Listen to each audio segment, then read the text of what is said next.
ప్రజాభవన్కు bomb బెదిరింపు call వచ్చింది. దీంతో కాసేపట్లో పేలిపోతుందంటూ పోలీస్ కంట్రోల్ రూమ్కు ఓ అగంతకుడు ఫోన్ చేశారు.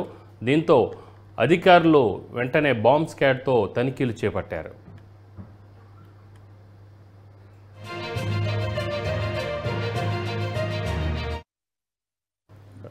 ఇదే విషయంపై crime bureau chief Krishna phone లైన్లో అందిస్తారు. కృష్ణ,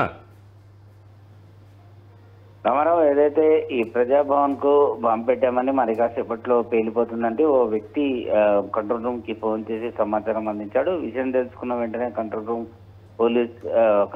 పోలీస్ సిబ్బంది వెంటనే పంజాగుట్ట పోలీసులను అప్రమత్తం చేయడంతో అటు పంజాగుట్ట పోలీసులు బాంబ్ స్క్వాడ్, డాగ్ స్క్వాడ్ కూడా ప్రజాభవన్ కి చేరుకొని అక్కడున్న వ్యక్తులను అందరినీ కూడా సిబ్బంది అంతా కూడా బయటకు పంపించి క్షుణ్ణంగా తనిఖీలు నిర్వహించడం జరుగుతుంది. అయితే ఇది ఫేక్ బాంబ్ కాల్ అని చెప్పేసి కూడా కొంత అనుమానాలు వ్యక్తమవుతున్నాయి. ఈ నేపథ్యంలోనే పోలీసులు ఏదైతే కంట్రోల్ రూమ్ కి ఫోన్ చేయడం జరిగిందో ఆ నెంబర్ ఆధారంగా సోదాలు నిర్వహించడం జరుగుతుంది. అంతేకాకుండా ఆ నెంబర్ ఎక్కడి నుంచి వచ్చింది, ఎవరు చేశారు, ఏంటి అని గుర్తించే పనిలో అటు కంట్రోల్ రూమ్ సిబ్బందితో పాటు పంజాగుట్ట పోలీసులు కూడా అక్కడికి ఆ నెంబర్ పైన ఆరా తీస్తున్నారు. అయితే ఏదైతే ఈ బాంబ్ కాల్ అని వచ్చింది అది ఎంతవరకు వాస్తవం అన్న కోణంలో అటు డాగ్ స్క్వాడ్, బాంబ్ స్క్వాడ్ ఇంకా తనిఖీలు నిర్వహిస్తూనే ఉన్నారు.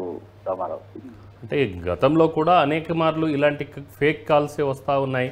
అంటే ఈ ఆకతాయిల వాళ్ళని కంట్రోల్ చేయాలంటే ఎలాంటి చర్యలు తీసుకోవాల్సిన అవసరం ఉంది? ఈ బాంబ్ కాల్స్ వ్యవహారానికి సంబంధించి ఆకతాయిలు కానీ కొందరు వ్యక్తులు కానీ పట్టుకొని కంట్రోల్ రూమ్కి ఫోన్ చేసి సమాచారం ఇవ్వడం జరుగుతుంది. ఎంత సమాచారం ఇచ్చి వారు కావాలని ఫేక్ కాల్స్ చేసినప్పటికీ కూడా పోలీసులు అనేది తనిఖీలు అనేది నిర్వహించడం జరుగుతుంది. కొన్ని సందర్భాల్లో ఇలాంటి ఆకతాయిలు ఫోన్ కాల్ కనుక నిర్లక్ష్యం చేస్తే గతంలో చాలా చోట్ల కూడా హైదరాబాద్ లో బాంబు పెళ్లిళ్ళు అనేవి కూడా జరిగాయి. సో ఇలాంటి నిర్లక్ష్యం వ్యవహారాన్ని సంఘాన్ని పక్కకు పెట్టి పోలీసులు ఈ బాంబు కాల్ అనేది రావడంగా ముందు అది ఎంతవరకు వాస్తవం అనేది తెలుసుకునే భాగంగా అటు డాగ్ స్క్వాడ్, ఆ తర్వాత బాంబ్ స్క్వాడ్ ఇద్దరు కూడా తనిఖీలు నిర్వహించడం జరుగుతుంది. ఆ తర్వాత ఈ ఆకతాయిలను అన్నింటినీ కూడా వారు ఫోన్ చేసిన నెంబర్ ఆధారంగా వారిని అందరినీ కూడా గుర్తించి అరెస్ట్ చేసి గతంలో రిమాండ్ కూడా పంపించారు. ఇప్పుడు కూడా పోలీసులు ఆ నెంబర్ ఎక్కడి నుంచి వచ్చింది ఏంటి అనే దానిపైన ఆరా తీస్తున్నారు. Right Krishna, thank you.